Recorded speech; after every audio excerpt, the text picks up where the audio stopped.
नमस्कार दोस्तों, techno world knowledge show में आपका स्वागत है।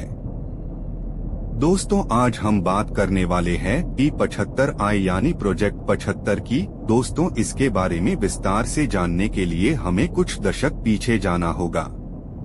दोस्तों, बात है 1997 की, जब भारतीय नौसेना के लिए एक पनडुब्बी बेड़ा बनाने की कल्पना की गई थी, जिसका नाम था प्रोजेक्ट 75। दोस्तों, प्रोजेक्ट 75 ने अपनी महत्वाकांक्षाओं को पूरा करने में कई उतार चढ़ाव देखे और अपने समय सीमा के अंदर पूरा नहीं हो सका। इसीलिए अब रक्षा मंत्रालय ने एक नई पहल प्रोजेक्ट 75i शुरू की है, जिसने वैश्विक ध्यान आकर्षित किया है। प्रोजेक्ट 75 भारत, जिसे P75i के नाम से भी जाना जाता है, रक्षा मंत्रालय MOD द्वारा एक सैन्य अधिग्रहण की पहल है।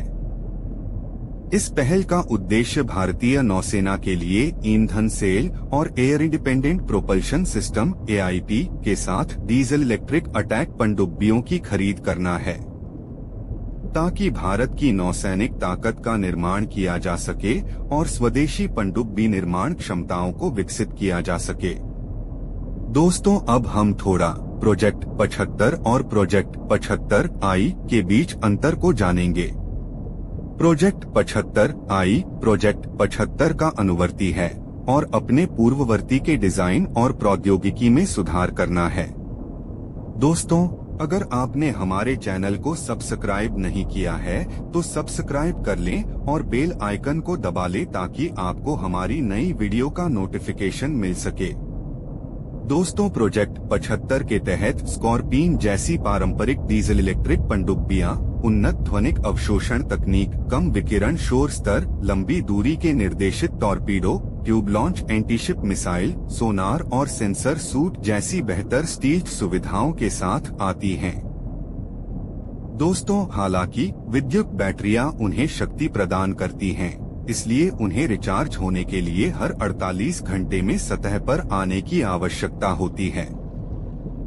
दोस्तों, प्रोजेक्ट 75i में 6 पनडुब्बियों के निर्माण में AIP तकनीक में सुधार किया जाएगा, जिससे ये पनडुब्बियां 2 सप्ताह तक पानी में डूबी रह सकेंगी। ये पनडुब्बियां प्रोजेक्ट 75 के तहत आने वाली पनडुब्बियों की तुलना में आकार में बड़ी भी हो सकती हैं। प्रोजेक्ट 75 के 30 वर्षों तक चलने की उम्मीद थी और इसमें कई बजट और वितरण परिवर्तन हुए। इस परियोजना में भी भारी देरी हुई और यहां तक कि अनुबंध करने वाली फर्मों को भी बदल दिया गया। दोस्तों, परियोजनाओं के बीच एक बड़ा चौंका देने वाला अंतर बजट है। प्रोजेक्ट 75 सिर्फ 23,000 करोड़ रुपए का था, लेकिन प्रोजेक्ट 75i लगभग दोगुना बजट यानी 43,000 करोड़ रुपए से शुरू हो रहा है। हालांकि प्रोजेक्ट 75i पर बोली अभी शुरू ही हुई है, इसलिए प्रोजेक्ट शुरू होने में अभी 2 साल और लग सकते हैं। दोस्तों, प्रोजेक्ट 75 क्या है, इसके बारे हम थोड़ा बात करेंगे। प्रोजेक्ट 75 की कल्पना 1997 में 2 स्वदेशी SSK पनडुब्बियों के निर्माण के लिए की गई थी, जिन्हें टाइप 1500 के नाम से जाना जाता था।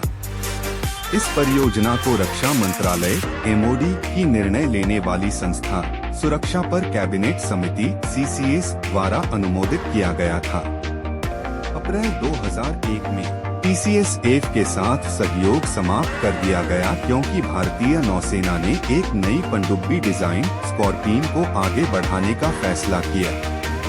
1999 में रक्षा मंत्रालय ने 30 वर्षों में 24 पनडुब्बियों के निर्माण की योजना को भी मंजूरी दी गई और लगातार देरी होने से सबमरीन की लागत बढ़ती गई।